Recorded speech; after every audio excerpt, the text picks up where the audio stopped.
Meet Joe. He is a gig worker trying to make money using his car. He uses multiple gig apps all at the same time to maximize his earnings. But this can be difficult and dangerous while driving. Sometimes the requests come in so fast Joe can't pick and choose the best trips to take, which can result in lower pay or lower rated disruptive passengers. That was until Joe found Maximo, the automation app that helps gig workers accept and decline trip requests. Maximo will use the filters set by Joe, like time, distance, and rating, to determine which trips are best suited for Joe. When a trip request comes in, Joe doesn't need to worry. Maximo will compare the trip details to Joe's filters and then determine if it should automatically accept the trip, decline the trip, or allow Joe to decide by showing the per mile and per minute rates. When a trip has been accepted, Maximo will turn off the other apps that aren't on a trip. Once Joe finishes a trip, Maximo will turn everything back on. This will allow Joe to reduce his stress and frustration, drive safe, and focus on the important tasks. Check out Maximo at www.maximoapp.com. Welcome, everybody, to the Thursday Night Gig Worker Rodeo Roundtable.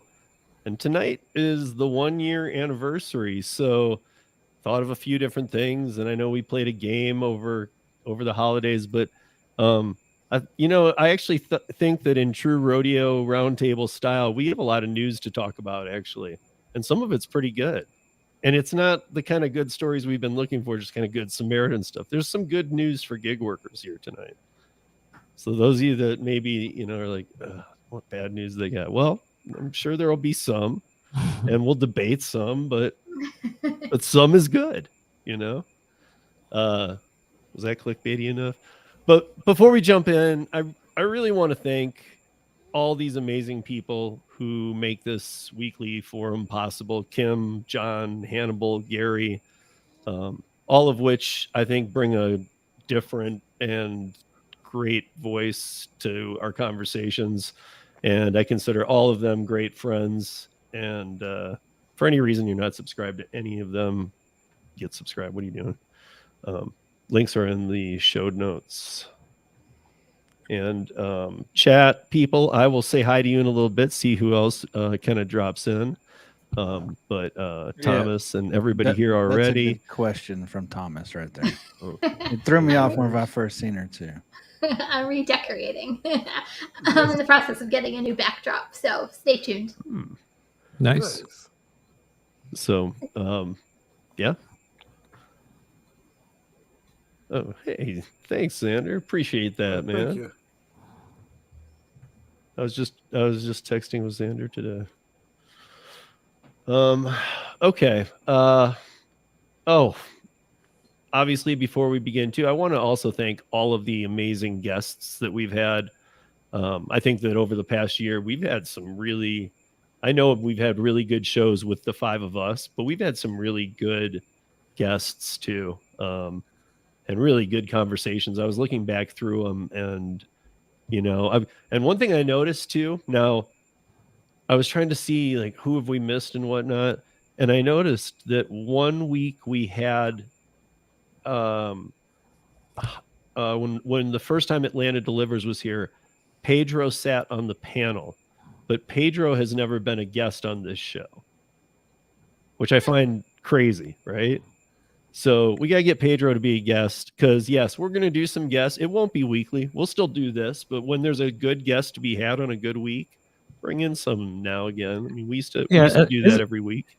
Isn't it just because of the Thursday? He has some kind of plan. I don't even know what he does, but something. No. I mean, I think now it would work. That was so long ago. That was a year ago, Hannibal. Time is flying by, right? Well, that's what I'm saying. It's been like a year. I think, and there were even weeks that, or I guess the Atlanta one we did in the day. That's why it worked. I don't know. Maybe Thursday still doesn't work for him, but if it ever did, it would be nice to get him out here. Because I was looking back, we've had everybody else pretty much. I mean, some people a few times. But we stopped. Like, when did we stop taking guests? But I feel like there's a new crop they start of pissing us off, man. One of the last ones we had, I remember, was a bad connection. It was not gig-wise from YouTube, but gig-wise from TikTok, who has a lot of following and movement on TikTok. Mm-hmm. And he had he's actually from my hometown, Lansing, Michigan, but he had a horrible connection, and he was I guess it's even less than the government internet I got, Gary.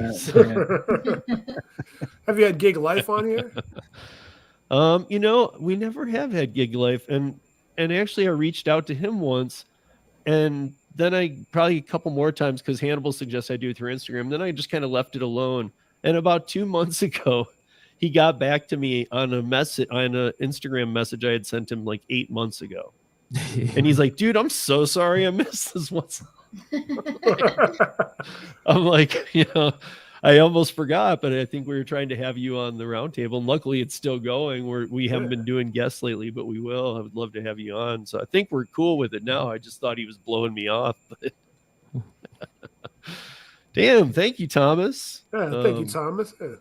Yeah, man. But yeah, I mean, we've just had. It's hard to have guests though whenever they don't have a good connection, or if they got a lot of background noise. Well, we're gonna, and that's maybe that's kind of the thing is like, hey, like I'll run a test with the questionable ones, like, or if we haven't had them on before and don't know, like if your internet's worse than mine, you can't come on. Right.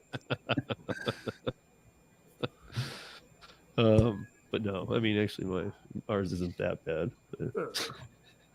I always think there's a level of diminishing returns when it comes to internet, especially, nowadays. They want you to have the fastest 5 gigabyte, whatever, Google. I don't think we need that. Yeah. Yes, we do. You know what I mean? If you're streaming. I mean, how fast do you need it, Gary, though? Yeah. I know. I prefer at least a gigabyte internet. At least. At least a gigabyte. Yeah. Okay. I'm sitting here happy with my, 250.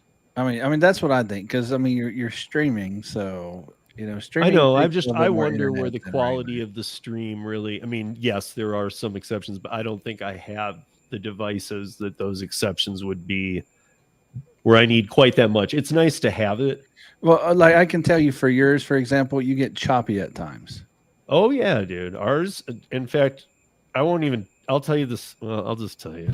So, but I should have known better. I put our CenturyLink in way before the pandemic, like 2 years, right? And I haven't looked in a while, and they were like, "Do you want?" I had to call them for something. I never do, right? I auto bill through my bank, all this. I had to call them for something. First time in since the pandemic, maybe.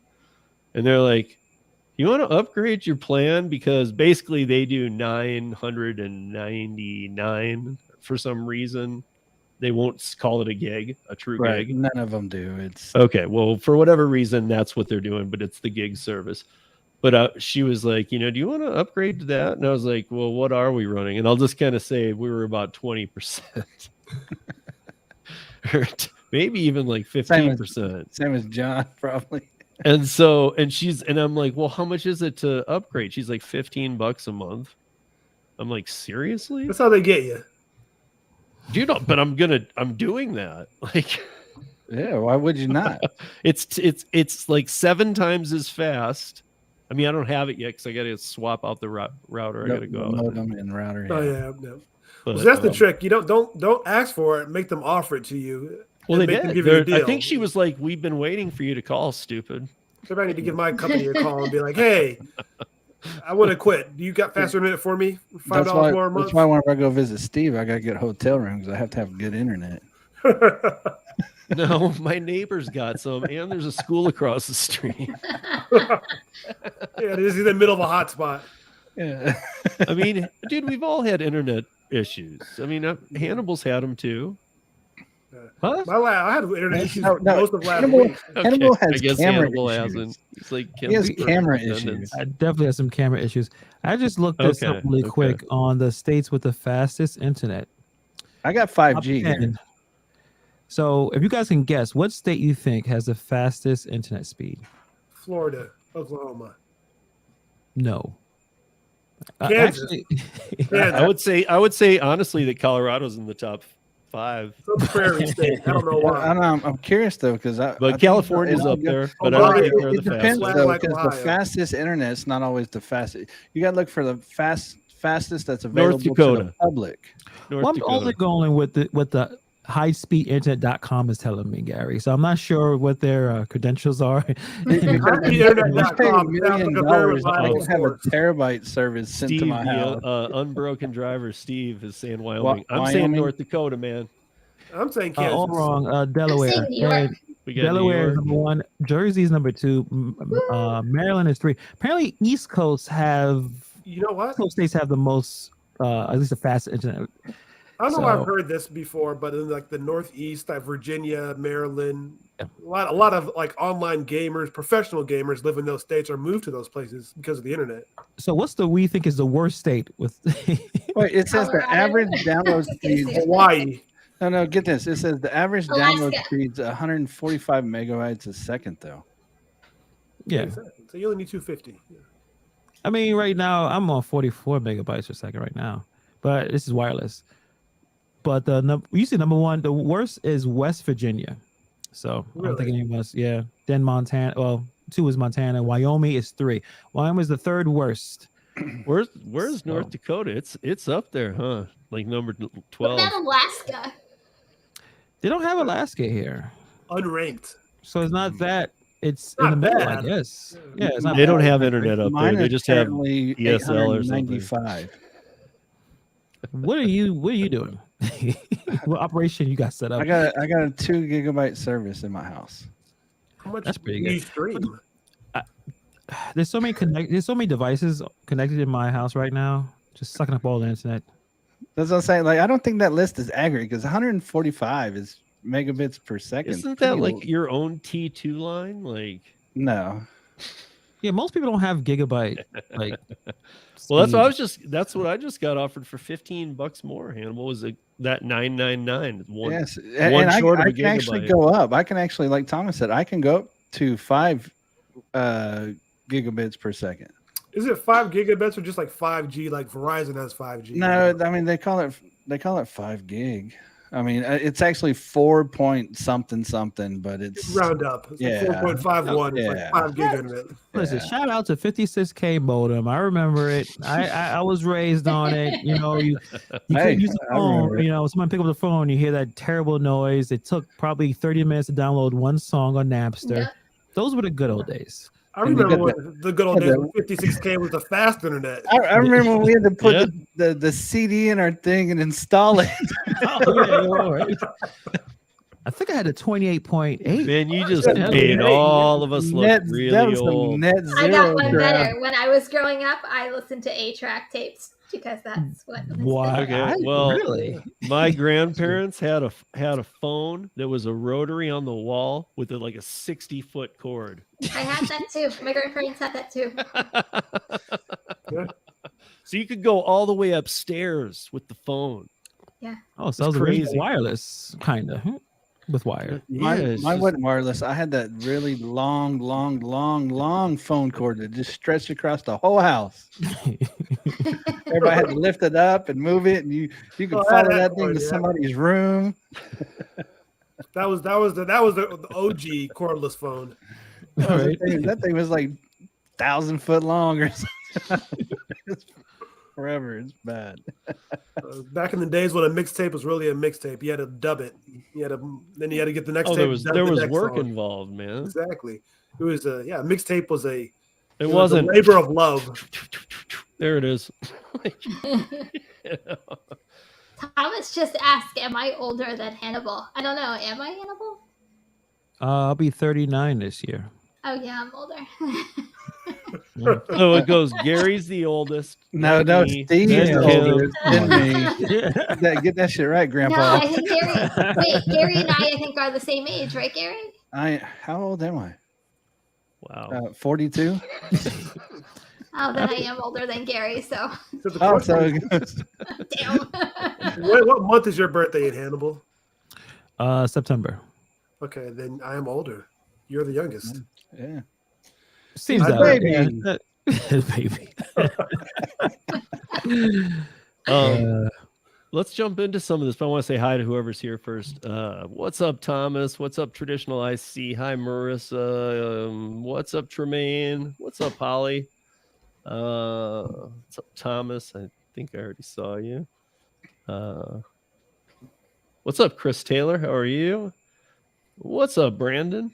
I stopped by your program. Remember, Gary, his is right before this. So, what's up, Xander? I was taking a nap because I'm old. I think you already said hi. Hi, Holly. And what's up, Unbroken Driver? Lisa Reinhardt. Who else did I see? Hey, Holly and Hannibal share a birthday. You guys do? Oh. You know who I share a birthday with? Ash from Canada. That's weird because you guys are like brother and sister too. Yeah. I know. What's up, Daniel K? How are you, man? And Ceci, how are you? Obviously Xander, and yeah, I think we're caught up there. And anybody else checking this out tonight? Thank you. This is our year anniversary, and like I said, in Rodeo style, we're gonna jump into some news because there's some news. So I love this because we always talk about surveys or things done and how many people were involved. Where was it done through? Well, here's one of the best. Like this one actually has real stats, and it was done by a legit thing. And I will source it here in 1 second. But Cranes, New York. So the University of California, Los Angeles Labor Center did an analyzation of New York's 2019 change to have a driver pay minimum. Okay. And they wanted to see the effects since then. And so 2019 through 2022, since the 2019 driver pay minimum, Uber and Lyft have made more money off the fares, and NYC drivers are making less than they were across the board. So I point this out because I say, Gary and I talk about this all the time. And I mean, everybody, we all talk about it, but Gary and I talk about it on Fridays too, I feel like. And it's, you guys, this is that in this. And again, here's the analyzed data, 50 million city rides. That's a lot. That's enough to call it a real study. Right.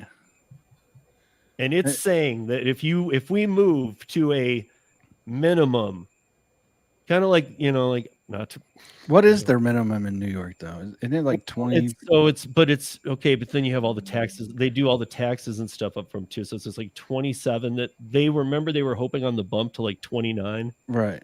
So it's like been like 27.16 or something, but like most of the drivers say like once you remove everything, you're at about 17. And I was like, remove everything, like the taxes. Right. I mean, I don't know. Like they're saying, 26.16, but like they're making 17, and it's that floor ceiling thing. They can't get higher. Maybe sometimes during some surge and stuff, but it's so like the good drivers who were making good money or even decent money, that is no longer a thing. And this study, totally independent, does not. The University of California, Los Angeles Labor Center guys, if anything, would lean the other way too. They would not lean. They don't want to put this report out. It actually gave me a lot of faith in them because normally I wouldn't be surprised if this was a bad analysis or showed. Who does a study though removing taxes and all that? It's like taking a W-2 job and saying you make $25 an hour, but after taxes, I don't make $25 an hour.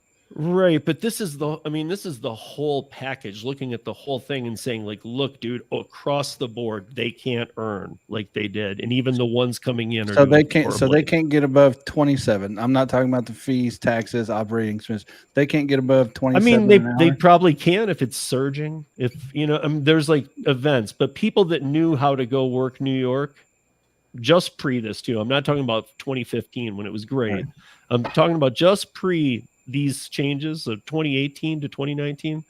I knew people in New York who went out and would drive or I'd talk to them on the podcast and whatnot. They wouldn't drive for like less than 45 and usually made upward of 60. That was whatever times they were driving. That's what they needed to make or what they wanted to make. So they were probably driving all the prime times and all that kind of stuff. And then they went to the block system, got rid of the blocks, but kept the minimum pay.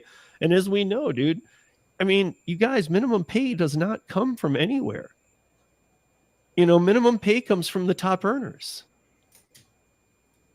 I mean, you got to offset it. You got to take these people that are earning nothing, who demanded that they earn 27, that becomes 17, and you got to be able to bring them up there. You can't just make up that number. So I don't know. I'm not surprised by it, but I'm really glad to see a study done that really nobody can contest. In fact, it's in like everything. It's on ridesharerodeo.com. It's in today's post, and it's the Cranes New York article. And it has the full data packets, I think, are linked within that article. So everything you would want to know is in there. But that is a sign that we don't need Prop 22 type stuff. We don't need, because in even Prop 22 that seems a little better than some of the rest, it's starting to struggle, and it's starting to ruffle feathers, and things aren't working out so well. It's not a long-term solution. Right. Yeah. It never, and that's the thing. Right. It never I think was. we've said this more often over this last few months, that anytime you're involving them and telling us what we should be making is going to cap us on what we can be making. Yeah. And like you said, is so, it 27? Yeah. I don't know. It might be 32, right. But like you probably don't get to 32 much. Right. And I hate when studies do that. Like, let's take out this, let's take out that. No, just you're a contractor. Do your straight hourly pay. Stop taking stuff out of it. Right. This one seemed legit. Well, I mean, because operating expenses for Hannibal versus me are going to be different. So, you can't take his and say, oh, yeah, it's for everybody. Right. No, but if you're taking 50 million anonymous city rides, so you're not taking specific riders. But they're taking the rides, but they're not they're dropping the amount that people are earning though, based off of generic numbers. They're not basing it off of each individual driver that's doing those. See what I'm saying? Like, they're saying, because you said they make around 27, but it's actually 17 after expenses or whatever. Yeah. I don't even know how that works, man. That's a generic number. Yeah, but that's a number that's been proven by other studies too. So I don't know. I mean, maybe they just didn't feel like doing, because that's already been done. You could probably find different answers on it, but I know that's already been done. Like, because I've seen what were the expenses. I just don't happen to remember. This was years ago. Well, yeah. I mean, everybody has different. I mean, take a Prius now, the best car for rideshare. You ain't gonna have the same expenses if somebody in a Ford Explorer. Right. Hey, it is what it is, but Cranes is a source that I often use. This is Cranes New York, specifically, good reputation, trustable source, and the article is legit. I mean, I don't know. That was one of the big ones I had for tonight. In fact, I think there's kind of a lot of big ones. I saw that. To go along with that Uber's revenue rose 49% in the last 3 months of 2022 to 8.6 billion. Its drivers racked up 2 billion trips for the first time, an increase from 1.7 billion a year before. So the number of people using the service jumped 11% to 131 million. But then here's the kicker. So the article further says, but is Uber making money? So the answer to that is yes, but not from its billions of rides at all. The company reported $595 million in quarterly profit, but that's due to the investments that it made. I'm starting to wonder if like some of those siphoned off deals, pairing ups with the autonomous, I don't even know, maybe money's doing weird stuff. But it's funny because if this is legit, this would be the first profitable quarter other than the one that they can claim from about 5 years ago, but really it wasn't a profitable because they had to trade some of their equity. So I'm actually glad that they made a profit, because like now I'm at my break even point on my stock with them because it was profitable this quarter. Yeah. Congratulations. Yeah. Actually, I think I'm actually up a little bit on him because the average, but It was a massive, was it 595 million profit? You know, this. Yeah, I mean, it's something. I mean, you Well, know, actually, 595 million for what they've been predicting to make every year isn't good. It's not good. I mean, that's better than losing. no, of Yeah, course I it is. mean- But I'm saying for the amount they've lost over the years, they've always predicted 1.5 to $2 billion profit quarters. Maybe the year will end up that way. You have a couple more quarters this year like that, maybe. But I mean, the biggest thing is that they've kept those pandemic level high prices, and then you have more people riding again, and it's just the cost is too much. Good for them though. Good for the shareholders.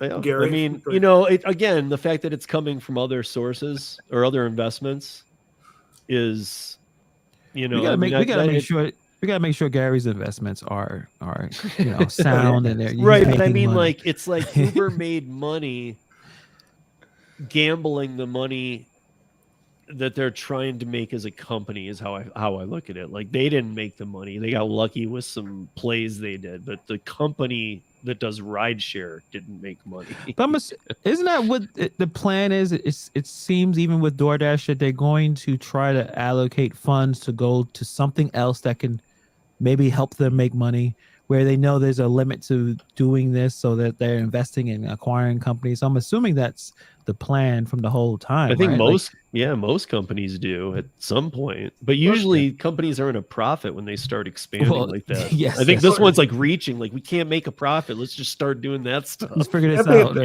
But, I mean, they're trying to make it a loss leader. That's a smart strategy, though. It really is. Yeah.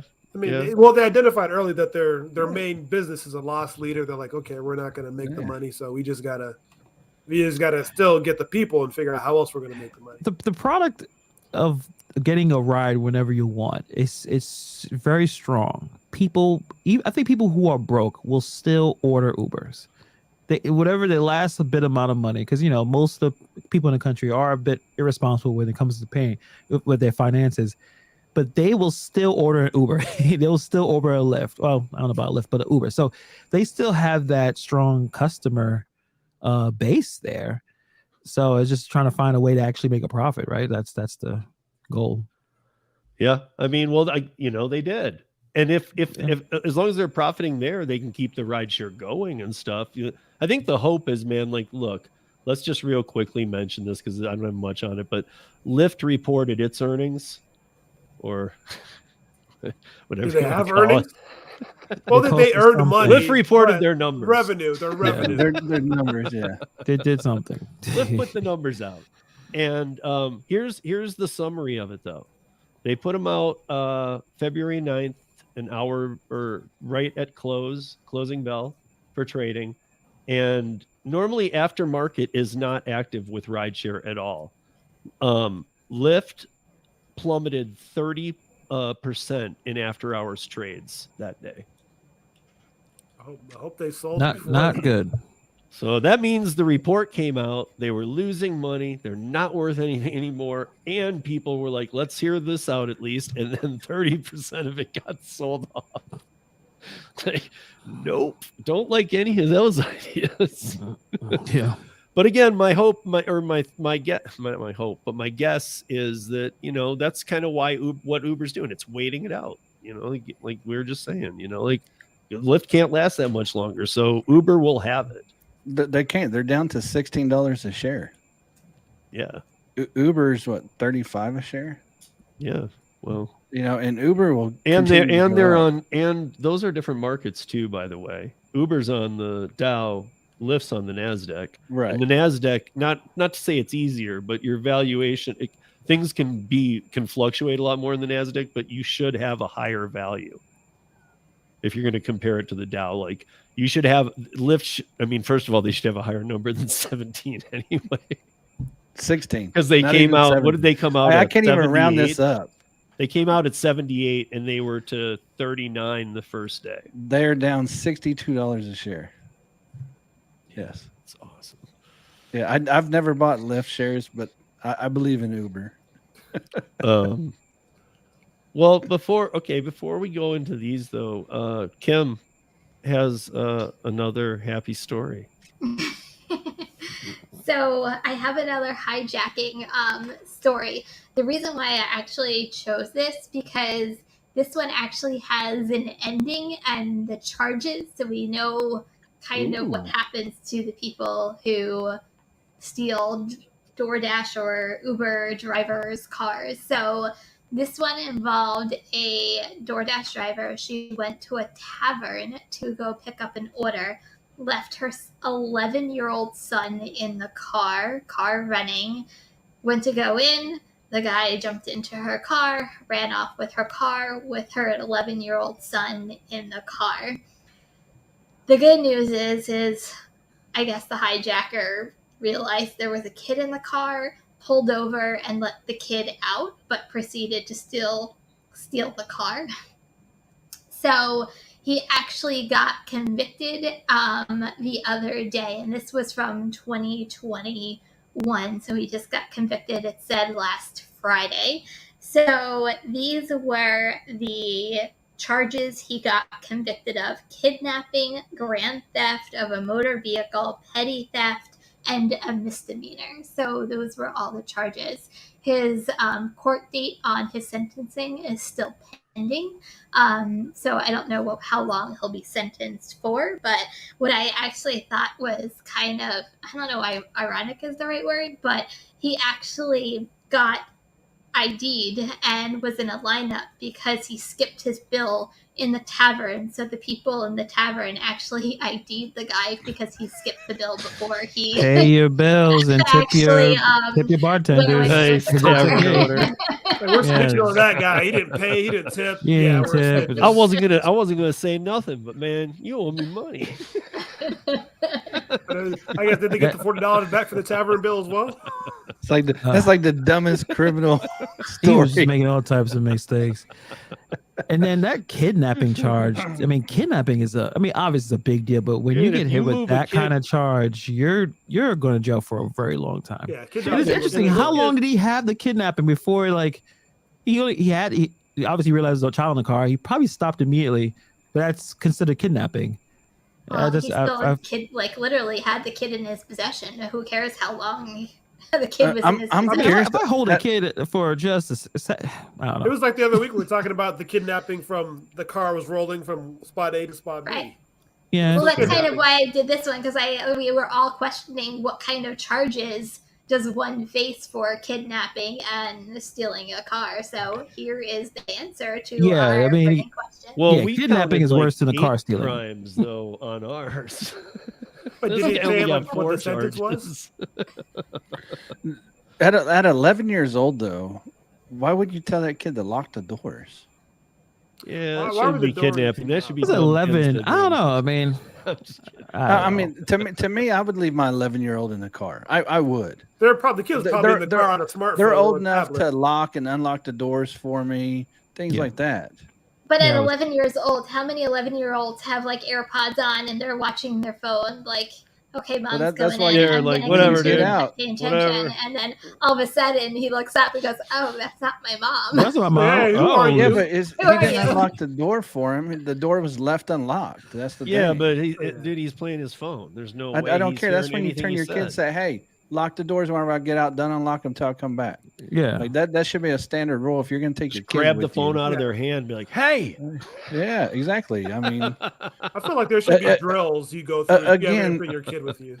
it's I got great a cattle that prod for Max. great nothing happened to the kid, but know. again, I call this bad parenting. Yeah. Because you took your kid dashing, you didn't set the rules with your kid. Hey, whenever I get out, you lock the car. That's I true. mean, at 11 years old, that's to me. I mean, great. The guy got caught. He shouldn't have been doing the crap anyways. Should have paid his tab, tipped his bartender, and not stole the car. But exactly. still, parents should be held accountable as well. Brandon says that he has an 11-year-old grandson that can drive, so no worries at all. No worries. Yeah, right, No worries, exactly. Brandon. I mean, at 11, I think all of us at least drove once. Not Hannibal. He's still Yeah, yeah. New York In City. New York, There's no there. cars here. People that are 111 and don't drive in New York. Yeah, right. So what was the other one? What was the small misdemeanor? They didn't say. They didn't say. It just Skip said out on the tab? misdemeanor. It was probably the tab or not. I didn't say something probably like the that. tab you missed out The on. tavern owner was like, "No, we got to charge you." He called the didn't cops pay. and he charged him. Like, I just on top too. I want my Hey man, $40. let me in on that. He owes me some money too. Yeah, the vendetta. I do want to go back, guys, for just a second and address a couple JPs here. Hi, JP, and always like to see you in the chat because you always have good things to say. And he's talking about what I was talking about. So let's go. He's got 4 up here. Uber did not make a profit in the 4th quarter. What they are reporting as profits are adjusted EBITDA. Yeah. So, okay. Once you take a look at the, okay. See, normally I do, and I deep dive this for the website. So I'm glad you're putting this out there. But I also like this comment because it goes like how you guys were when I was saying like maybe a bill. You're like maybe for like this. Look at 22 was negative, almost negative 10 billion for a year. I mean that's crazy. All of the gig companies playing games, of course they are. You know, do they have cookbooks? They probably have cookbooks Every one of 3 times over. They probably got 6 sets of books. Yeah, they're like, who is it? The DOJ? Here they are. Who is it? The NLRB? Here you go. Like, Yeah. You know they work together now. Give me those back. Give me about an hour. You know, like all of these numbers come directly. Yeah. You know, at least one thing, JP, for sure, though, that I can say is that usually they take a hit and there's no hiding it. So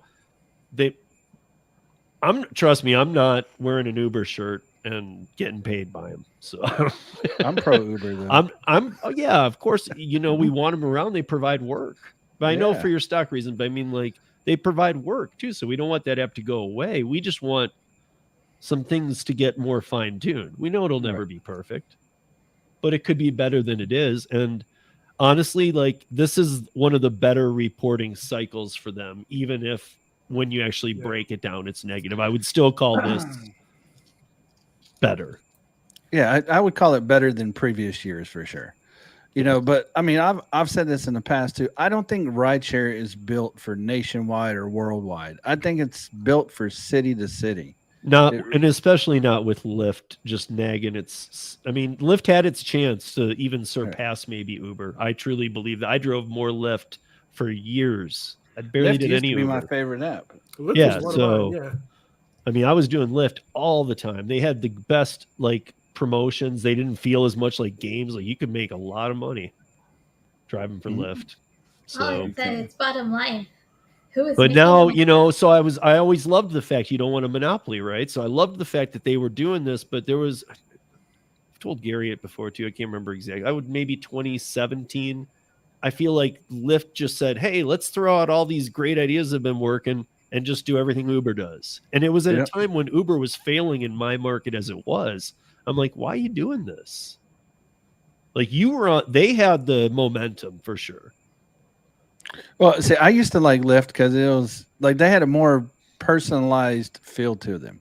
You know, people getting in your car was your buddy, you know, things like that. And then, like you said, 2017, 2018 or something like that, they completely switched and started doing everything Uber did. Everything Uber did. They just became a crappy ass company from there. Right. And it was weird to me because, I mean, I signed up at the end of the pink mustache. Mm-hmm.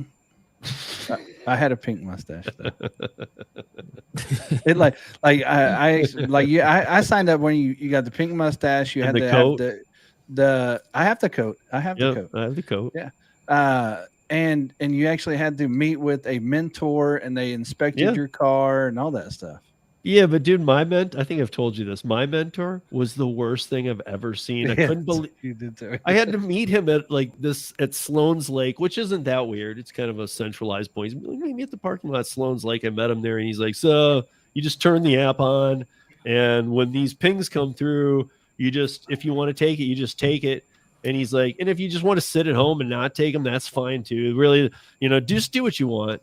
And this was at a time when it was a 85-15 split on the take to my advantage on the pay. And actually, if you fell below 80%, you were deactivated for good. Yep. Like that was an acceptance rate that wasn't even a daily base thing. That was overall. But what my thing is, like, I'd probably stayed in the 90s the whole time, and not to not dip down there, but every ride was good. Yeah. So why? Yeah. would Whenever put I 'em first down? started rideshare, I don't think I declined very many at all. Yeah. You know. Yeah, so- because I mean it. You know, I mean, you really wanted the money, and every trip paid good. Yeah. Yeah, that's how I was too, man. Then it went to crap. Those were the days. Like, well, whenever I first started rideshare, it was almost Molten almost rates. $2 a mile is what drivers were paid, and now they're down to like 56 cents a mile. So that's a huge loss. Yeah, yeah. That is. So Gary, we were talking backstage about where is About your state getting about Prop no about 22? about Oh. not if I can help it. Coming for you, Prop 84 or whatever you're going to be called. No, I'm just kidding. But I had Stephanie Vigil on the podcast. If any of you guys saw that, she was a extreme left-leaning person who was running for a House seat in Colorado Springs, which is a right-leaning city. Colorado is middle of the road, leftish leaning, but Colorado Springs is right-leaning to the most. We found it strange she was running in this thing as it was, and she was a gig worker. She did DoorDash. When I agreed to do the interview with her, and again, I have no problem doing interviews with like Vina Duval or some of the other people who I just don't see eye to eye with. I just didn't know it going in, because when I was introduced to her, it was that she has a new idea for gig workers in Colorado. And I was like, who? I think it was one of the people at Para, I know it was, I just won't say who, but that introduced me. And when they said, yeah, she's running for office and she's got this new idea that isn't a union, you should talk to her. Of course I said, I'm going to talk to her. So I had her on. Well, it was a union. I mean, it was no, it was a group. right. So, I mean, like literally she wouldn't say the word. That We were paid still 2 weeks fees. out from the vote. So I know that in her district, she didn't want to say union, because even that coming out of her mouth could have hurt her. But she kept saying, no, I don't want unions. I want small groups of drivers that pay into a system that helps them if they get into trouble. I'm like, there's no way to not call that a union. They're called I'm sorry. unions. There's just no way to not call that. That's what a union is. I mean, by definition. But anyway, she's been kind of written up here lately, and she's been making some noise. And I'm going to just kind of read a little piece of this article, because I just took a couple cuts from it, because this is her words writing for, and I don't even remember what it was. I think it was a national publication though. But she's also been written up here a lot lately, but she's talking about DoorDash specifically here, guys. She says, this is not written to guilt readers into tipping their delivery drivers more, though that would be great. Instead, I want to expose something that the well-intentioned delivery customer likely does not realize. The generous tip you added before you clicked order, well, it might not be incentivizing better or faster service as you'd hoped. The reality is your tips are frequently used by DoorDash and other delivery platforms to subsidize the service for low-tipped offers and boost their profits at everyone's expense. Most of us order food delivery or delivery of some sort, and most of us assume that when we tip a driver, our money goes directly to them. You may even assume that if you tip more, you might get a shorter wait time. Unfortunately, this is not necessarily the case. DoorDash, in fact, often obscures the full tip from a driver until the point that they've completed a delivery. And your driver would have no idea you tipped so generously until after they've handled your order to you. This was not a union article. This was an article just about her talking, speaking at the House, and writing an article afterwards about it, because she's actually doing specific things against each company. Like, what's everybody's take on that? I'm just curious. Who's first? Oh, I Everybody. figured Hannibal was going to chime in first. I mean, I think in terms of what she's saying, I mean, I agree that the customers don't know as much as we think. I think a lot, again, as I've been doing content for a while, and talking to so many different gig workers, obviously talking to you guys, that we are in this bubble that we think that these customers are just nefarious. They're just out to, I understand the tipping aspect of it, but most people just want to order their food and have it come to their house. And they may think that delivery fee is coming to us, that we're getting paid with delivery fee. They probably are looking at the advertisements about work for DoorDash. You're going to make $25 an hour. Like, they see all these things, but they don't know unless they do it. And then once they do it, whatever app they use, then they get it. But if they don't use those apps, they really don't know what's happening. They don't know that if they have the Instacart customer and you tip really well, you're not gonna get your groceries. You may not even get it first, because what happens is they're gonna stack it with a non-tip grocery order, and you're looking at the map. You're like, why is this guy driving away? Or why is this girl driving away from my house? No, because they're gonna drop it off at another place, and you're subsidizing for that order as well. So a lot of the information should be going to the customers. Now, it's a good question. Do they care? I think they do. I think at least what you do is present that information to them and have them make their own decision. But most customers just want to get their stuff. They want to get in their car. They want to get their rides. They don't know all the nefarious stuff that these gig companies are doing. Right. I fully agree with everything you just said there. Just again, remember, everybody, this is a union. This is somebody who wants unions or groups, but she wants a lot of groups that take a lot of money. But she's very nice, but she's talking about DoorDash, and she's actually talking about, now DoorDash has been caught 2-3 times on a national level. I know in California, a huge one for stealing tips. This is no surprise to people. You can Google it. It's happened multiple times on big scales too, where they got caught, had to pay fines. But she's kind of saying, in here, she's not only saying like how, like a stacked order that you can see even the driver on Instacart. She's saying that behind the scenes, DoorDash is reallocating tip money. I've seen some videos talking about that, but I never really saw anything that I was considered definitive of, okay, this is what's happening. Would it surprise me? No, because they've already shown in the past that they would do that. Right. And they don't show the tip up Right. front. So we don't know what they're doing behind the scenes. They haven't entered it into their sales yet. Yeah. So it's possible. I know there's some issues with certain restaurants. I think some of the pizza joints where certain orders are being given to their own drivers. I don't know if that's other businesses that have their own drivers. Like, there's a lot going on, and none of us really know. Again, transparency. We don't have it. So it wouldn't surprise me if that's actually happened. I just don't have any proof. If you guys have any information that that's actually happening.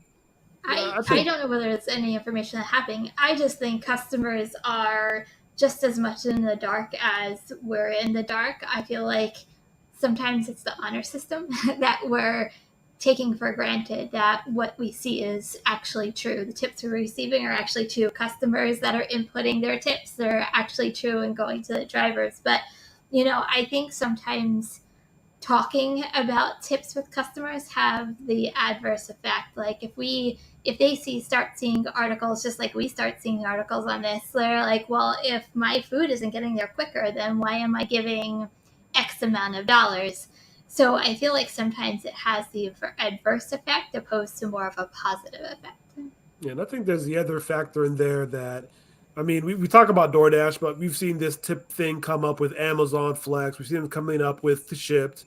And I think the other piece of it is the restaurants themselves. I know the restaurants, well, I'm going to say I know to, I'll say a 80% certainty, but the restaurants can do a lot of adjustments with the tips on themselves. Like I said, they can make it their own driver's order. They can adjust the tip down and split it with the cook or do all these different type of things. So a lot of times we're blaming the companies, we're blaming the customers, but the restaurants are another part of that pie there that need to get some of that blame, or at least take some accountability. That's a good point. like I have no problem with a business if they have their own drivers. I have no problem with them assigning orders to their drivers because it is their business. There's no guarantee that we're supposed to get every single order placed through these platforms. You know, Sure. at the end of the day, it's still their business. They have drivers. Why wouldn't they utilize those drivers? The issue I have is when they cherry pick them or they remove the tip and keep it for the store, but still send it out through the platforms. Like Pizza Hut, for example, when you order through Pizza Hut as a customer, they send it through DoorDash. Pizza Hut does. Mm-hmm. They send it out through DoorDash. So you order directly through Pizza Hut. They send it out to a DoorDash driver, and you wouldn't even know that unless you was a driver. Right. And so you don't know if Pizza Hut is taking those tips. You don't know what they're doing because they're the ones who control it, the actual company, not DoorDash, not us. And I don't remember the details enough, but even Panera Bread with their catering was accused by like every driver of stealing tips. And actually, I think there was a clerical error. If I'm not, I might be incorrect here, guys, but I think there was a clerical error, but it was happening, but they fixed it, or I don't know how they dealt with the drivers that got shafted. But I do see Sergio in here. Sergio, what's up, my man? Sergio. I have read the entire article. I also know Stephanie. If you are just coming in, I've actually had her on the podcast and on here for Q&A. And actually, I was thinking she might be a good guest for us in here. She'd be willing to do that. Yeah. I mean, because listen, guys, what's happening in my state? It's not like, well, we don't just need to talk about Colorado. It's going to be in your state real soon. It's, I mean, if it's not, it's, you're going to be one of like two or something for a minute. But I mean, like some kind of fight, I'm not saying a change or whatever, but some kind of fights are going to start boiling and there's going to be more of this. So don't just think that, this is just a Colorado thing. It's not. Yeah. Okay. Let's know how that AB 84 works out. Right. But Sergio has a really great point with the idea of the app training you on how to perform to their liking or how to maximize each gig driver by a lot of the tactics they're using with the apps, the way just the way that these apps are set up for you to do the job in the way they want you to do it. And again, no transparency. What it's interesting about even I could have my app on my phone and someone else right next to me and we have a completely different experience. Oh, 100%. Lou and Mary do it all the time. Yeah, which is very wild to me. Like how we're having a drastic change, a different experience where we both hear with the phone, we're right next to each other, we around the same area of the restaurants. Why are you having an experience where you're getting a certain amount of orders and I'm not? Yep. And if you go to support, ask questions, they can't provide an answer because it's they may not even know. And going back to what Kim said, everyone's in the dark, and there don't seem to be an answer to what's going on. But what's going to happen is the hammer of the government is going to come and hit everyone over the head to something that we're all going to have a problem with because the app companies are like, we got to keep pushing, Don't worry, we'll push some of these government officials away with enough money, but eventually they that may not be able to sustain, and we're going to get to something that none of us are going to recognize as gig work. So the other thing, I think that was kind of interesting. I don't know if it was in the same article, but it was on the Uber Lyft driver side about the legislation that they're pushing. Some of the little other aspects talk about showing on an offer, like I'm guessing this is on DoorDash. I guess it's technically on any of those platforms, but the number of drivers who already presented with that offer, declined it, how much the previous drivers were offered, so that we can actually prove that, when we're declining these offers, actually increasing in price. I mean, we've seen them talk about that, but I don't know if it's really happening to the point until we see every now and then, a $5 no tip order and say, okay, maybe that one got declined a bunch of times. But they don't guarantee that wherever drivers decline orders that the pay goes up. There's nothing in your contract that states that they guarantee that. Yeah, no way they would put that in there. Well, not a guarantee, but I mean, it's also kind of realizing, that I guess from a driver perspective, is it really happening? Are these things, what is actually going part of that algorithm? And I think the more we have transparency, the more we'll have little bits and pieces of understanding that algorithm. And they really want to, I guess, make it as muddy as possible, because the more we understand it, the better decisions we can make. And if we're all making good decisions, then they're going to start losing. That's it. That's it, John. That's basically it. We can't all make the right decisions, Right. and and these companies make a the kind of profits they're looking for. Yep. Yeah. But it's almost at the same time, it's almost like they're pushing legislation. I mean, Gary and I have talked about this. I think I've talked about it again with everybody here, but it's like they know if they were to do a couple right things, maybe we wouldn't have to have so much First of all, look at the money being spent in every state to to make a law and then to fight it and get a carve out on both sides. They want to see. I mean, that wasted money alone should be, ceiling, if the state or the company, and we know the company doesn't, but if the state truly cared about the worker, they wouldn't spend billions and billions and billions and billions and millions and everything fighting each other. They would say, let's get this to the workers. We got to do something here. Yeah. It kind of reminds me of the casino. Everybody loses, but they got to have a winner every now and then. So, this law, you guys are winning here, right? But I mean, like, have 9 other losses in a row after that. Though. Just for arbitrary numbers, let's say that okay, it's going to cost $100,000 for the prosecution, 100,000 or 100 million, and for the defense. And if they win, the workers get 50 million. Well, is there no better solution than 20% of what's being spent here?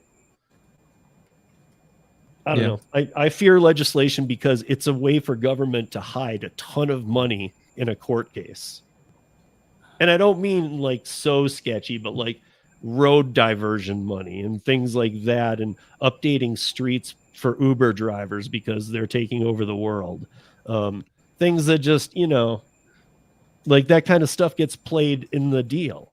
So most of the government money, of course, go into private contractors to their buddies. Okay, we'll fix this with my buddy's company, and they kick back. Oh yeah. Stuff. And then they start the project. I say, but how do we not know that they're hiding money now? I mean, like I said, we're taking it at face value, the tips that we're receiving, and customers are taking it for face value that the money that they're giving is going right to the driver. But how do we actually know what that actually is? We're using DoorDash, Uber, Lyft as like the middleman to divvy out how the money is being dispersed from customer to driver. We're taking it just the way that it comes to us.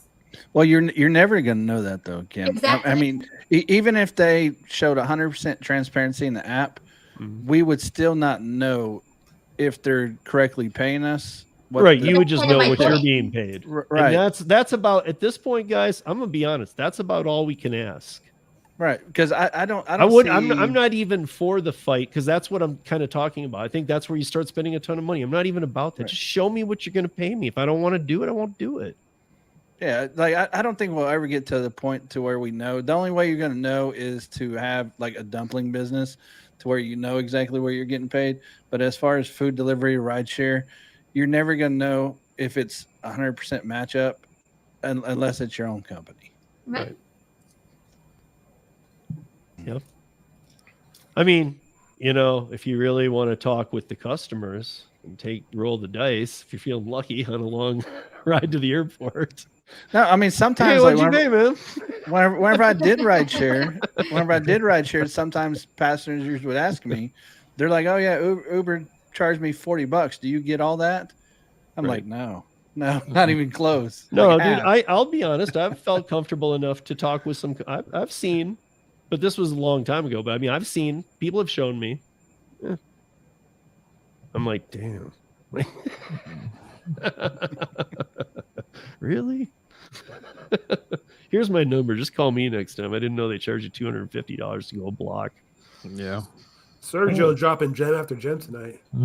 Yeah. But okay, so yeah, I wanted to talk about Instacart for a second here. Dun, dun, dun. the god of all apps. Which one, the partnership or the scan and go? Well, is it a?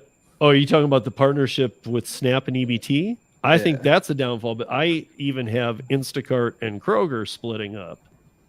Even though it's not done, it's in the works. Here in Colorado, we got commercials all over. Whatever happened that we were reading that story on a few weeks back, where the 1 and 2 Kroger locations stopped using Instacart altogether, that I was just reached thinking of management that. on a big level. And we talked about this in depth 2 weeks ago. And Right. it got, I mean, they said no more Instacart at this location. And that got to corporate. And that's something that rarely would happen that quickly. But here in Colorado, they're pushing them out by saying the ad right now here is $7.99 same day delivery of your groceries. And the big part of the ad says store prices, no more upcharging and ballooning rates. And almost like we're sorry for what's happened till now, but here we are. Right. So you're going to pay the in-store rates of your local store, and they're going to, again, Tony, Lisa, and I were saying who's doing the delivering. So we're all going to go into 3 different King Supers, which are Kroger's here, and talk to a manager at each one and just ask who's still doing these deliveries to see if it's one of their employees or what's going on. But every Kroger in Denver rolled it out, which is King Supers. That's a ton, or across state, but that's a ton of King Supers. They all rolled it out this week. $7.99, no more. That's it. Flat charge, delivered same day within 4 hours, and you pay the in-store prices. You can use your digital coupons, everything. I would assume it's employees that's going to be delivering the groceries, right? Like, I think it. I think that will is. shop Heck of a payroll. If you like adding that to a store's payroll, that's huge. They cost probably to a outsource. store to add on delivery drivers. You know, and but it on might top of just that- be worth. I mean, look at the people there. I mean, again, we've talked about this. Look at the upcharging on Instacart. I mean, like that, I think that's really pissed them off to no end. And now that story where people are, I mean, that story was just one of exposing. You know, there was one Kroger that was having, you know, they had one person they caught, but a couple they were watching who were doing this. That means that almost, let's be honest, at almost every store it's happening. There are people doing this on the Instacart platform all across the country. It's a percentage, and you know, it's every state. It's a percentage. It's right. How high that percentage is? 10, not 15? it's not an amount you just go, oh, that's nothing. It's something. It's probably a good 5 to 15, somewhere between 5 to 15%. I think a lot of the retail companies are really retail grocery. A lot of theft is happening. A lot of losses, and they gotta find ways. I mean, I think it is Kroger as well that are shutting down certain places where the crime is so bad they can't have it open. Walmart's like we can't continue to do this. Oh. So I would say if they don't trust, if this is happening, like I said, a significant level, which I would disagree. I think the idea of taking an extra item, and I think it's possible. And who's paying for that? So I do. Or I definitely understand. multiples. We had people taking lots of groceries. Yeah, I think these companies want more control. They want to bring it back into more control. And why are we going to deal with these independent contractors who are stealing and go through all the upcharging? Customers are complaining. Like, it's like there's no win. You might as well break apart that business relationship. You know, Steve, we was talking about this before. They actually offer Kroger delivery in Oklahoma, but there's no Kroger stores. Right. So you guys, like, I don't know. That's why I keep saying King Supers is Kroger. Like, you guys might have Kroger other owns things everything, that are right? Like, Kroger. No, yeah, there's no stores in Oklahoma that I can find. He that are used owned to by have Kroger. one. He used to have I used to have Albertsons, but I don't but think now they're around only in anymore. Texas. Yeah. And so what I'm thinking is maybe they have like a warehouse somewhere.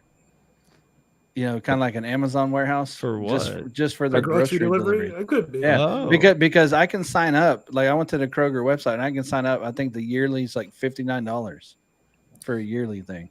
Sounds like an experiment. Okay. just like a warehouse No, full of I have groceries. Walmart. Yeah, I have Walmart Plus. Right. Keeping a right, park right, driver but- that I I mean, wonder I if- go ahead, Kim. No. No, I was going to say, I wonder if some of these companies, Kroger, are just wising up. Like, they needed Instacart to get through the pandemic and to still get revenue when we were, closed and shut down. But now that things are back open, do we really need some of these platforms that charge astronomical fees to use these platforms, and we're just going to do it ourselves. And the money we're saving by using these companies, we're going to put back into our own company to get the same job done. Well, Exactly. I agree with that. Yeah. I think a big part of it is that a lot of these stores already have their own shoppers, or there are people that can shop those orders for pickup. I think it's just a matter of, okay, well, we can do all the shopping, and this company, whether it be shipped, they're going to charge us the same, 15% for the orders they do through us, and their people are shopping and doing all this other stuff that's causing us to lose money and, loss prevention. How about we just make them drivers, and then they charge us 7%, so they're making money back that way. Right. Well, Instacart too. I mean, look at it from Kroger's perspective. Okay, so you're charging our customers, Kroger's customers, because they're not yours. You're just doing a transaction with some independent contractors. But from Kroger's perspective, you're charging the Kroger customers who are trying to optimize a service, a fee, a processing fee, of this fee, of that fee, a delivery fee, this fee, that fee, and then you're upcharging every item in the store 10 to 30%. I mean, that, in my book, that it completely ruins the shopping experience. You've lost my trust. What the hell is going on? Why is my $75 grocery bill that I always go get myself, I did it 2 weeks ago and it was $78, so it had gone up $3, but I do it every week. Why is it $142 and I got to tip the guy? Well, I think the other piece of it is the big thing that's valuable to these companies is the data. And with putting that middleman in between them, then the customer, they don't get their data. They can't make as many sales. Yeah. I don't know. I just, I don't know how. I guess here's my thing. Because Kroger's big. I mean, it wouldn't be hard for them to roll this out. It's hard to compete with these giants, but this wouldn't be hard to roll out. So what's to stop every Kroger from just going, okay, bye Instacart later. Like, you know what? We've now got it figured out, because they'll work territorial. They'll do Denver first, then maybe they'll go to you, John. Come down to Phoenix and do it in your market, and then kind of how they do. And if it rolls out well, I mean, dude, why wouldn't every customer who likes that store and uses it on Instacart switch to the store where they only pay $7.99 plus the store prices? Or if they get the yearly fee, they get free delivery. Over right, but let's $35. assume they don't. Right. Let's assume they don't. Right. Well, no, I think eventually, I mean, it's probably going to take a few years, but I think eventually all these places will stop using apps. I mean, besides like Walmart and Shipt, because they own Target and Walmart, but I think like, the Krogers, for example, they're not going to use Instacart anymore, or, it's just cheaper to go with their own solutions. Yeah, I think it goes back to what I think Kim was saying about, during the pandemic, we all remember that a lot of places were closed. They couldn't even keep staffed. But I know that all of us were going into groceries, correct? Or I believe we all were. Okay, so we were all doing our own shopping. We know how that looked. That was even a year plus into the pandemic, when it was still pandemic-y, but not pandemic. It was there weren't a ton of workers. There was stuff missing from the shelves even a year in. There was, and I know we're in a supply shortage now too, but nothing like that. There were things gone. There was nobody working there. People were coming and going, quitting and stuff. And it was just a nightmare at the, maybe not the upper end stores, but like the common grocery stores, like where I shop and probably where most of us shop.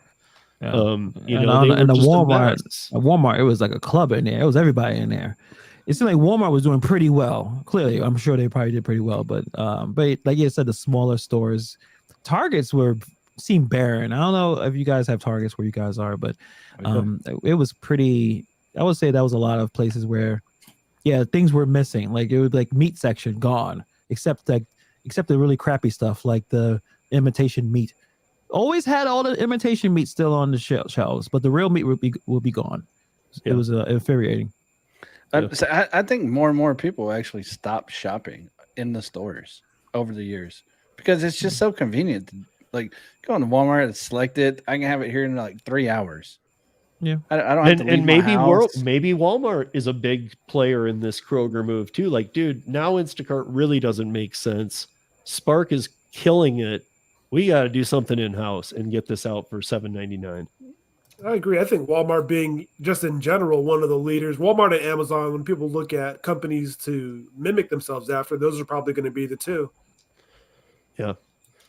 And then I think that we can just roll through the scan and pay pretty quick, but I do want to because I think it's funny. I call it Instacart discovered QR codes. Gary, do you have anything more to add to that? No, that's literally what it is to me too. You guys, there's like a whole story there, and I actually read it. But like they're talking about like they're deploying in Long Island grocery store and customers launch solutions by scanning a QR when you come in, and then you scan the items, and then somehow through the QR you're going to check out too without having to talk to somebody, but somebody's going to verify the QR that it was paid for, but you'll just pay for it through the app. To me, it's like you discovered QR codes and you have an untested piece of crap technology you're going to launch. So, okay, we got that. It's kind of like, you know, like Walmart already does this, Walmart Plus, and who's their I'm mind blanking on their second company that Walmart owns, Sam's Clubs. You know, you walk in like Sam's Club. I don't ever go to a register in a Sam's Club. I go in, I scan everything on my phone, I pay on my phone, I walk out the door. Yep. It's that simple. Yep. And that's I think Instacart's, you know, I know, but if I own a it. grocery store or I'm managing, I know Instacart's stealing from me literally, and then saying the drivers are stealing from, and then the drivers are stealing from the clients, and these are all my clients. I don't even want them here. I'd be like, I'm going to show you where to put this QR code.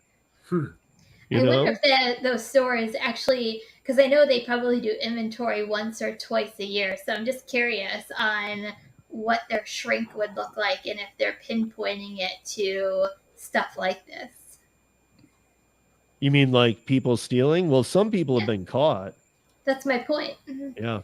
Like, what's the percentages you think that is happening? John said, I'm saying 5. I'll say average is 10. I'll say average is 10. Yeah. I said 5 to 15, but 10 is like right in the middle there. So 10. I'd say 10 to 15 to stay in John's range, but I think it's a little higher than probably he does. That's just me, but I don't know. Yeah. So like 12%, Steve. That's where you're at. 17% now. I said 1 out of 10. He says 1 out of 9. Yeah, I know, right? I'm like the reverse of Lyft stock. I'm going up quick. That's for sure.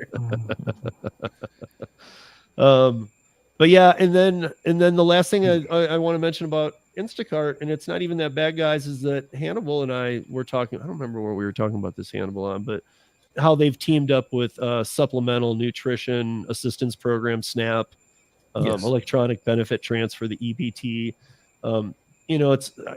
We were saying, like, you know, does it become a service more that is handling that kind of stuff and has ties with the cities and all that? I mean, you know, all jokes aside, does it become a nonprofit? In a way, that's kind of from a business perspective. They're basically, because you think about this, the money they're getting from the EBT and SNAP, that's basically a government siphon to their books. Yeah, exactly. Right. So, you know, looking at it as a gig worker, is it a positive thing? You're gonna see more orders. That's I can tell you. My guess is though that if if things take off with Kroger and stuff, that Kroger will the next round will bid against Instacart for that contract with the government to go, dude, we're doing it right from the store and not ripping people off. You might want to go with us. Well, the government's always trying to save money, and they'll say, hey, we'll be cheaper, and that'll be it, pretty much. You only have a limited amount of resources. You do not want to go order from a place that's going to upcharge you because you only have a certain amount of money per month. So you're going to go where you can actually save money. But again, in terms of earning potential, we'll see. I mean, I'm not saying not every person who is going through that won't tip. Some will tip. It's just you'll see more orders. That's really you can. But like, let's say it went to a Kroger, then like, okay, who's delivering these? If it is Kroger employees, they're going to be paid about the same anyway. Right. So maybe they take over a contract like that. Won't matter. Yeah, it won't matter. Yeah. You know. So, but I want to. We got a couple last things here that I want to hit on. Hold on. Before you move on, I found something funny. we don't have to talk about the story, but you did post it on your site here about the new safety features for the DoorDash app. I just want to show you guys. DoorDash sent. I actually, that's the one I had up right now. So go ahead. DoorDash sent. I just want to talk about the image that they sent. The credit comes directly from DoorDash. They sent TechCrunch this image, and I'm gonna share it with you here. That's awesome. Let me see, where's it at? Right here. Look at the DoorDash math on this. Declining orders decreases your acceptance rate. Your current rate is 100. If you decline this order, you go down to 89%. What is that, like an 11 drop order? No, look at the map. It's one pickup, one drop. I'm not good with math. Explain how would that jump from that number? Well, the person's only done 8 deliveries. Their current is 100 though. How do you go from 100 to 89? Well, if you've only done 8 and you didn't do it, you'd go to 89. I hate math, but yeah. But I mean, why? But here's my point: that either way, it's not cool, because if you're using somebody who's only done 8 trips, what are you doing? Yeah, you're trying to F with them. Anyways, you can continue with the actual story, but I just thought that was funny. Well, so okay. Speaking of that, the feature, I was kind of laughing at the story too, because so features for the riders include reducing notifications. So a request for customers to text them while they are on, or to not text them while they are on a trip, and messaging, promoting one-tap replies. Basically, they're saying that there's not much more interaction with the customer. Like DoorDash is updating the iOS, first of all. It's not Android yet. But to reduce notifications sent to delivery partners while they are on the way. They will only get some notifications like change of address. Really? That's like one of the worst ones to get. That's what you're going to allow them? Yeah, that should have been a flag to DoorDash. Like, hey, man, we should just take this feature out altogether. Not only not notify them, but hey, you can't do that anymore. Why don't you just order to the right place? No. See, a change of address is the good notification, because that's the one where you can be like, oh, that's too far. Support, I can't deliver this. Can I keep this now? Yeah. I mean, what is it? Every time support won't hold that against you at all? No, you change the address on me, I unassign it. Right, and if you've already, that's what I was asking though. If you've already picked it up, Oh, if it's more than a mile, you call support, and then they'll cancel it and let you keep the food. Cool, good to know. Just kidding. That's one of my free dinner. It is okay. But anyway, so that's, to me, that I always thought that was stupid. I think that's a thing you shouldn't be allowed to do, though. Let's just solve the problem. Just put the right address in, stupid, because every one of us knows you're working the system. Oh yeah, that's why you're putting an address close to the grocery store or whatever, or close to the restaurant, and we think it's a mile, and then you're like, wait, I live way over here. It's like, no, dude, that's not okay. We're not playing that game. What's up, Zach? Thank you. Appreciate that. But anyway, so they will get some notifications like change of address, messages from their customer, or an order has been reassigned after being timed out during a trip. Otherwise, the notifications will be muted. How do you reassign an order? Like after I was just thinking that. I'm like, wait, what? Right. So okay, here, let me read it exactly here. They will get some notifications like a change to the delivery address, messages from their customers, or if an order has been reassigned after being timed out during a trip. I don't know what that means. That does not. Does that mean you just declined it? That's all that is. That just means you didn't accept it. That's what that means. What they're calling. They're calling the 60 seconds a timeout. Yeah, well, they call that during a trip parties, but the party's like, what? That is some brilliant writing there, man. It's creative writing. It threw me for a second. I was like, what? No, I just didn't accept it. That's funny, man. Like, I don't even need that notification. Yeah. But the company is rolling out this feature to every state, to iPhones and Android in the coming months. Grubhub is waiving delivery fees. Did you see this? So first of all, I'll just slap Grubhub once, because they, the New York City Restaurant Association, said that Grubhub was they put in like they wrote summaries from like 11 lobbyists. 7 of them said we didn't write that. They plagiarized. Yeah, like straight up, dude. They just made it up. Chat GPT. Right? No, but I mean, like they were supposed to ask these people for this to give it to the board, and Didn't instead they- Georgia said, "You know what? We don't need to bother. Let's just write it." Grubhub did something else like that in New York too, didn't they? New York screwing over Grubhub. No, had well, not. yeah. Remember Grubhub's the like they don't like New York. Apparently, they're just like we Well, do whatever we want. But Who here was the big news though. They're trying to get Grubhub is kicked out. waiving delivery fees for restaurants that use the company's first party ordering product Direct. I know Direct's been around, I think, for a little bit, but I think it's getting like a fine tuning because I saw a bunch of articles on it. Direct allows restaurants to create their own online ordering website with delivery provided by Grubhub if they choose. And so that's on Google Maps and Google Search. It also offers an alternative to Grubhub's marketplace, which can help restaurants reach more customers in exchange for marketing and delivery fees. I mean, they take them out. Orders that come through Direct carry no marketing commission, but restaurants have to pay a flat $1.99 fee on orders delivered by Grubhub drivers. It is likely that many restaurants pass the fee. And as I read on with this story, like this allows them also to break their contract and use their menu prices. Well, and They don't have also, to offset it anymore. like it says it's going to be passed on to the customers, but customers are going to pay more than $1.99 for delivery. Right. I think the customers are all messed up right now anyway, because it's like I asked you, Gary, like they're with, Grubhub's with Amazon. Mhm. I'm like, but it's not free. And you're like, no, they removed this, not this. Right. And now they're talking about they don't removing remove that. And They don't remove the service fee, just the delivery fee from certain restaurants. right. Right. And so they're going to be in a very weird position, or in a very good position to But I mean, that's pretty good for Grubhub itself, though. I think so too, man. Because it'll get more orders through their platform.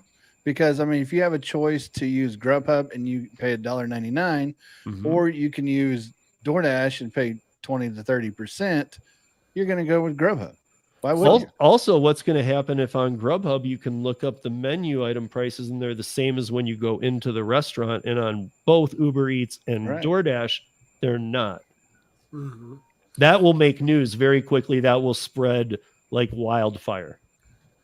So speaking of DoorDash, there was a big story that I think it dropped today about their partnership with Roku and the Dash Pass. Did y'all see that? I So didn't. DoorDash, Yeah. I didn't even know Roku was still around. so Roku's them and Amazon are the number 1 and number 2 as far as streaming devices.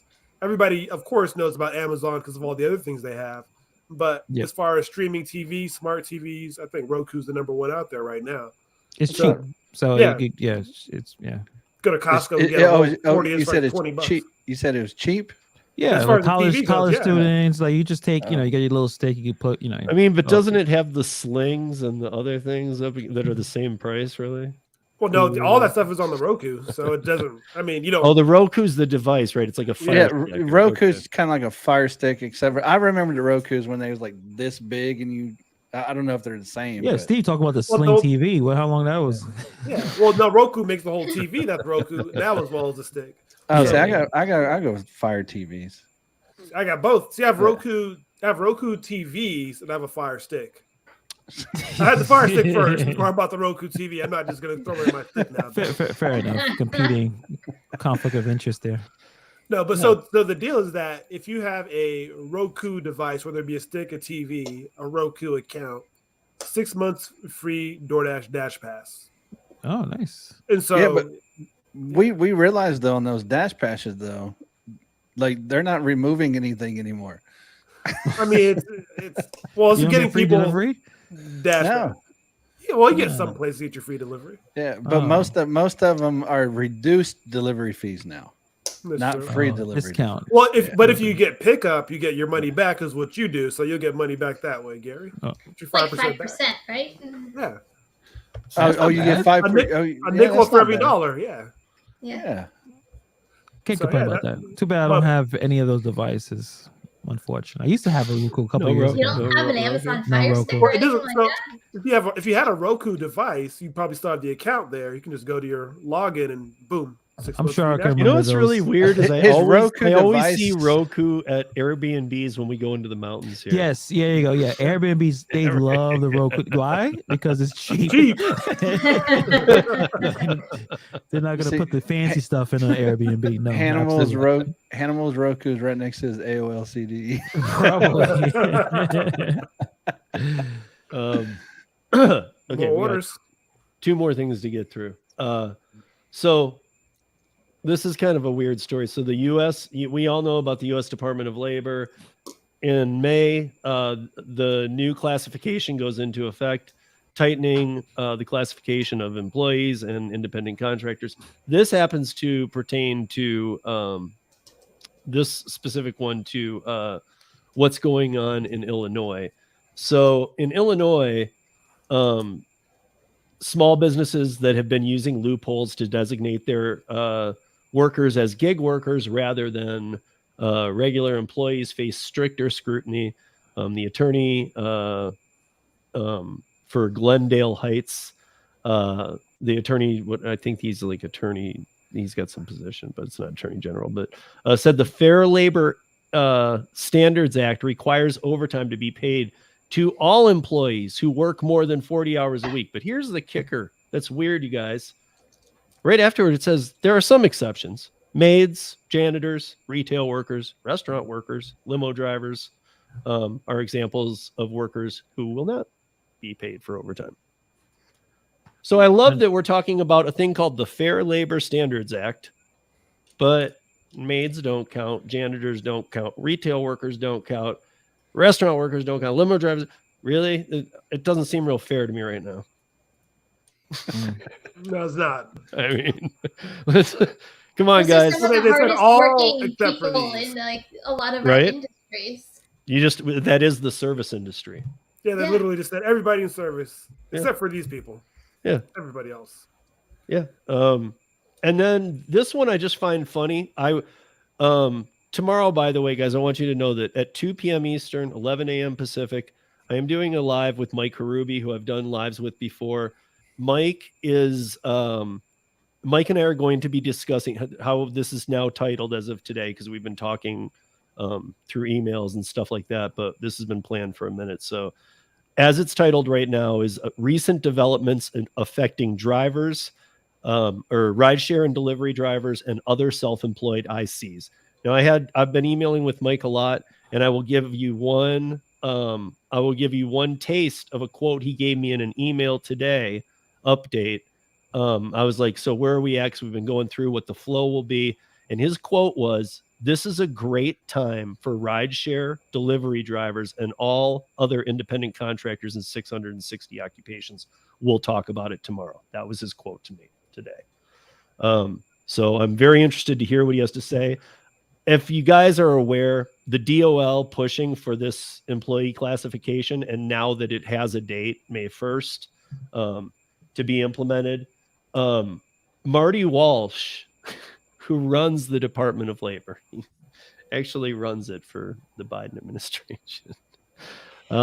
He's the secretary. He's the secretary. So, Secretary of Labor, Marty Walsh. So, he is leaving to become the executive director of the National Hockey League Players Association Union to make 20 times what he makes right now. Good for him. Why would you? Well, I mean, first of all, you guys, this guy is the guy who said we all need to be W-2s. So there's our NHL lockout. It should be coming in the next couple weeks or shortly after he takes on this position. I tell you, well, I like These you like to players say- aren't going to. Marty Walsh is an 800% type guy. He's going to want 800% more than they pay him now. That's going to get them to strike. Probably. I mean, they strike for less than that, dude. So it's not, that one's going to be a no. And then we had a win in France, which I thought was really cool because usually France doesn't have a gig worker win. But the French court found gig platform workers are independent contractors after a 1.5-year battle, not employees. Nice. You wouldn't expect. I don't know if you ever follow the politics at all of France. You wouldn't expect that from them. But Cool. I thought that was cool. Hey, vote for us. But tomorrow, 2 p.m., guys, Mike Harubi. I know all these guys have things going on. Kim, what do you got going on? Lots of videos. That's her favorite question, right? I know. I'm always waiting for a different answer. I'm like, different answer. I don't have one. or something, just something random. Maybe a life thing. Are you? Oh, wait, going my up? daughter, actually, my daughter's birthday was yesterday, and Happy belated Happy birthday. Yeah. thank you. So we celebrated a little yesterday, and we're celebrating with the family over the weekend. So it's There you a go. week long celebration for her this week. Big 6. Nice. Awesome. Nice. Nice. So that's Kim's personal, and then for her other thing, I can do it for her. She puts out videos every day. She puts out shorts every day. She's on every platform. She never misses a day on the round table. She has perfect attendance, and she does a live on Tuesday, and everybody loves her, and she spreads kindness. So there you go. Very hardworking woman. Thank you. Hannibal, what do you got going on? Videos gonna come out when I'm finished with them. And I will- Sounds very enthused about it too. Yeah, Videos. You There's can a tell lot him of he's gonna do videos. after this. He's like, I gotta go editing. after Yeah, I this. got edit, well, that type of thing. But I'm going to be talking to more people who are doing the cargo van. So I'm talking to another content creator. We're going to set something up. I think Steve may jump in. Depends on the availability of obviously Steve and the content creator. I would love to because I'm looking at that, by the way. Yeah. And this particular content creator said that you could start a cargo van business with just $300. I want him to come in and actually explain it. I mean, he actually has, I think, about 8,000 subscribers. So he does, he has his van. So you see him working. So I'm interested in bringing that up because that could be the next, at least a different direction that some people may want to pursue is, hey, there's a certain ceiling I can earn with these apps. Maybe I can invest in a vehicle that can carry more stuff and do more things. So definitely looking forward to talking to him. And that's even Hannibal and I did a thing. It was a Beyond the Algorithm with Gig Geezer. And Yes, that's great guest. You know, Awesome he dude. was, and he did the same thing. That's what I'm kind of looking at too, is the van thing is like, where is the potential with it? I'm trying to get at the numbers, but they're hard to see unless you have a van. So, Yeah. $300 is a low margin for a business. That's what we thought. It's not that we're like, that's a lot. Both Hannibal and I were like, what? Yeah, we had some ideas of how you can able to get a van with $300. Rent But one. yes. Oh yeah, that's another one. We had illegal means, but we'll see what he has to say. We thought Damn criminals on Hannibal this panel. said $300. You go buy the gun. You can buy a gun and get a van for $300. And then you go get the van. Pretty I easy. And then I you go give- back I to give all the these- charges that I mentioned in my earlier. Well, as long as there's not a child in the van, yes. Exactly. There you go. Give these guys too much it'll credit, just be man. theft, grand theft instead. Yeah. Oh, How to go to prison and start your business all for $300. Yeah. we get a prison education. Basically, right? John, what do you got going on? Man, I got some more going back, some Spark videos. I got one I gotta edit here, and I got some other ideas, but we'll see how they flesh out. Yeah, but got a couple ideas. I'm a little backed up on content right now. Just got to get back to just editing in there. So yeah. And then Gary, we have Friday night tomorrow. I know Gary and I did a cool thing with Tremaine last night. If anybody feels like watching, it's kind of a marketing thing, like how to. I did like the first hour 15 because I told Tremaine I would, and then Gary was in the chat, and I offered up Gary's services because I had to. By the way, my son had a concussion this week, but he's Oh, doing no, fine. is he okay? Yeah, he's fine. We just had to go to the hospital real late and kind of screw around at the emergency room. So, but yeah, he had the concussion at like noon, and he even went to work as a lifeguard, and then he rode his bike home in the dark, and told me about it like 9 hours later, which is I gotta to do for a concussion, by the way. So, well, at least he didn't tell you right when he's about to go to bed. It's like, wait, don't do that.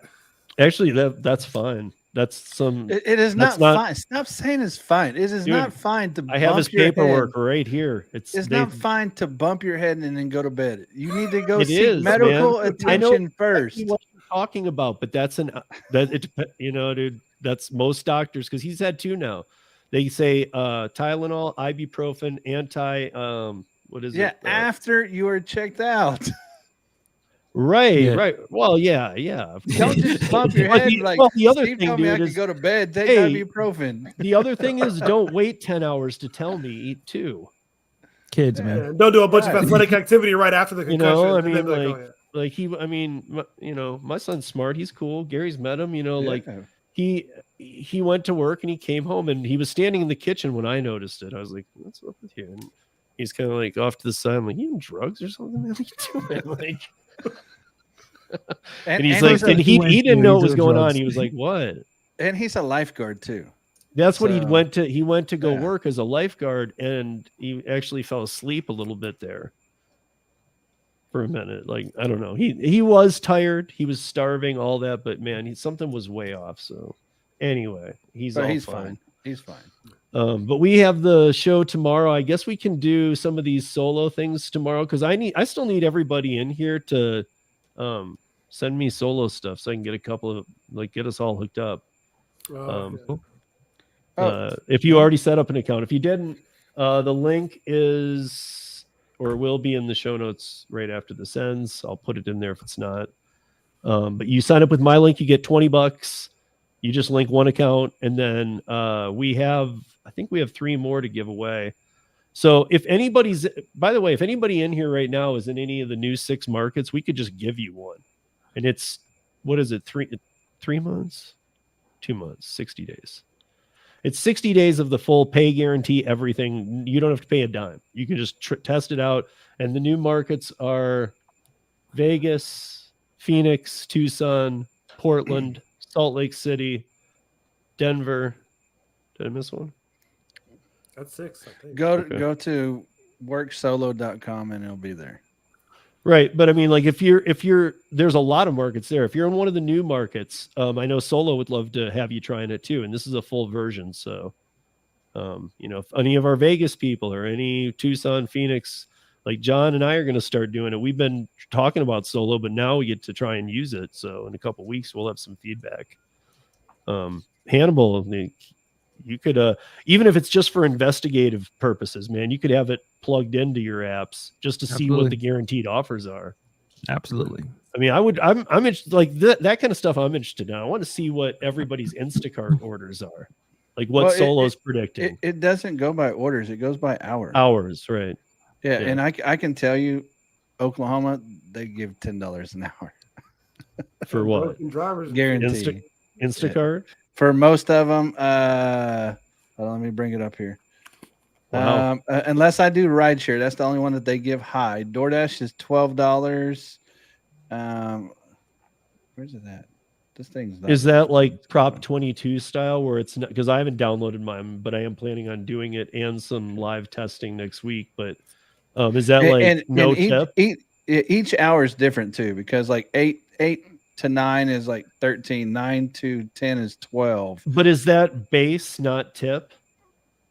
I don't know how they calculate it. Because my guess is it's like a Prop 22 type formula. They don't do the tip. No, I think it's total. Like they guarantee that you're going to earn more than $13 an hour, and if they don't, then they pay the difference. So if I only earn 10, they're going to give me 3.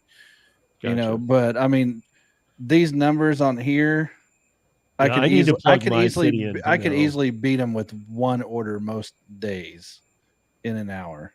Right. So. But I mean, like, here's the thing. All of us, even Kim, right. Like Kim, I don't know if I know that you did promotions for some Solo, but have you plugged in the full version? Even if you don't have it, you can still see it work. Yeah, I have. I don't have the pay guarantee. Like, I can't even, like, that's not even an option because it's not in my area. But you can see what the other people in your area are working.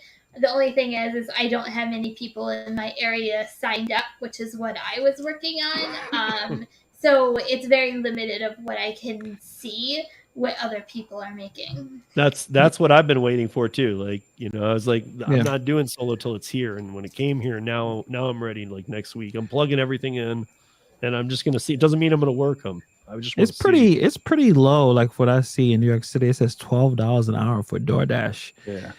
So are means these there's a are lot of with people your accounts plugged in, right? Yes. Yeah, with the yes. DoorDash Okay. account plugged in. Yeah, you have to And, sync your Yeah, accounts. yeah, I know. That's why And I'm- one thing I don't like, and I don't know, maybe Solo could explain this to us better one day.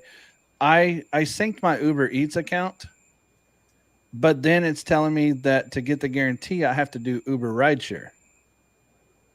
And I don't want to do Uber Rideshare. right. Oh. And so it's just one of those things that. But yeah, the amounts on here are so low. I would easily hit these any day of the week, any hour. Right. That I mean, work. to me, like I've never drove. But in is that Oklahoma, really but just it what a seems lot of really gig workers low. are just taking the I mean, that worst kind of orders that and if just not- anything, Gary, that proves our theory about how bad the low is. That if anything goes to like a supplementing type system where the top earners are supplementing the bottom, if that's any kind of average, that means some people are sitting at $4, $5, $6 an hour. Yeah, some people are taking the no tip orders and then sitting at a restaurant for 30 minutes is what I would assume. And that happens in New York City and Brooklyn all the time. There's a crowd of people standing outside McDonald's. That's insane. For what? That's- Why? See, I mean, I guess that's that's something because that's why I want everybody on this panel to do it. Because if we can in a couple weeks give a full breakdown to Solo, they'd love it. Yeah, I'm actually gonna actually use the app whenever I get back from Florida. So it'll be end of February, but I'm actually going to use it and see what my earnings are that I actually make compared to what they guarantee. But I can guarantee you that I'm going to make more than what they say easily. Right. I also wonder if maybe once you start driving on it a couple times, if it starts raising a little. I don't think so. I think it just goes I by know, it doesn't the make average in sense, your but- area. But yeah, I mean, I don't know your area, but that seems extremely low. It is for it Hannibal is. to say the same numbers in I New average York is $30 ridiculous. plus an hour in my area. Yeah. So yeah. Whoa. So now I gotta. just mess with Hannibal. you know how people don't like it when you say how much they give, someone gets upset. It is what it is, man. I've been doing this stuff for 8 years. I'm pretty good at it. John, what about? Oh, I asked you. You So already asked Gary, John. what else you got other than tomorrow night? What we're doing in your program? Maximo's getting an update before the weekend. It'll have some new filters. Driver's utility helper is going to get an update this weekend as well. And then I actually started programming a new app today. But it's probably going to be a month or so before I even release a beta, but it will be on both iOS and Android. Is it for Instacart? What is it? I'm not going to tell you. I'll tell you once I get closer to it. Is it You can't Instagrammer? tease us like No, that. it's not a grabber. It's not a bot. Wow. Gary So- wouldn't make a bot. No, it's going to be more for informational purposes, but I'll get Yes. into detail. Is it once an I get AI? it. If he did a bot, he wouldn't say it. Right? I'm not going to Keep tell Right, you he guys wouldn't be about telling us that. about You it. Yeah. wouldn't tell us, but I would be interested if you were to. I'm not saying that you should, but if you do, If you inform me. did, I would You like to know, know. me and the wife was talking about that today. Is like a lot of Spark people. They're like, oh, those people use a bot. Those people use a bot. But then they go, hey, what bot are you using? Yeah, what's that about? like. I think I made a poll a long time ago asking if someone gave you a bot, like gave you an app that would take Instacart, the best ones, would you take it? And it was a good amount of people. I think it was way more people said yes, they would. They would, even if they know that it's cheating, right? And they would take it. Of course, if you have access to a bot, you're going to use it. Yeah, I mean that's just how. Unless it involves giving somebody your login information, like Right. a lot of these old. I don't know if that's still the case. That's how bots work nowadays. Yeah. But so. I And speaking of that, congratulations, Dashing Trader, for getting your channel back. Yes. oh, congrats. You got to tell it back. Congrats, man. Don't Dang, we click weird ran really emails. over. I'm or- pretty sure he won't again, dude. Yes, I'm definitely. pretty sure you're like FaceTime me. No, You but know, his videos that he put out about, I'm pretty sure I know you were too, Hannibal. I was even proud of him for making those videos because I know they were at a tough time. Him and I were supposed to do a live Tuesday that we pushed a couple weeks because he's like, man, I am so mad right now. Like, I'm like, in your video, you're really well composed, and it's not giving away anything. He should be mad. I mean, that was, but he's That's like, a lot of work. Yeah. So, anyways, guys, that's a wrap. Thank you for joining us. Sorry we ran extremely over on our anniversary. Us tonight and the entire last year. We will continue to bring great discussions every week and even some guests here and there. So be safe, earn smart, have Just a real great quick, weekend. Thank you, Steve, for hosting us every week. Oh, thank you, Kim. For Not being not here every week. He's missed some. Thank you for being here when you can, Steve. I appreciate that. Thanks. I got to keep him humble. I'll keep trying. And hey, guys, the show that Gary and I do with Tom on Friday has been picking up a lot of steam. I mean, for real. Driver Nation. It's Everybody likes the groove of the three of us. So if you haven't checked it out yet, check it out. It's a little bit earlier, so you could be out driving. It's a call-in show. You can join us by just calling and not even using a StreamYard no video link, but just call in. But if you do want to use a video link, we will send you one as well. Yeah, but I mean, like, for people, we don't mind if you're out working for that show. If you're out working, it's fine. We always make it a fun conversation, but people seem to like the vibe lately, and I think that it's growing pretty good. So check it out. It starts at 7 p.m. Eastern to 9 p.m. Eastern. Do the math for the rest. Yep. And yeah, we'll see you all tomorrow night, if not soon after. And check out all these channels, and thank everybody again for everybody here and everybody in the chat and everybody who supports this, because I feel like we've talked about a lot in a year, and I feel like we brought a lot of good information, and we've had a lot of good questions and conversations, and I'm happy to see those continue. So have a great night, everybody. Peace. Easy.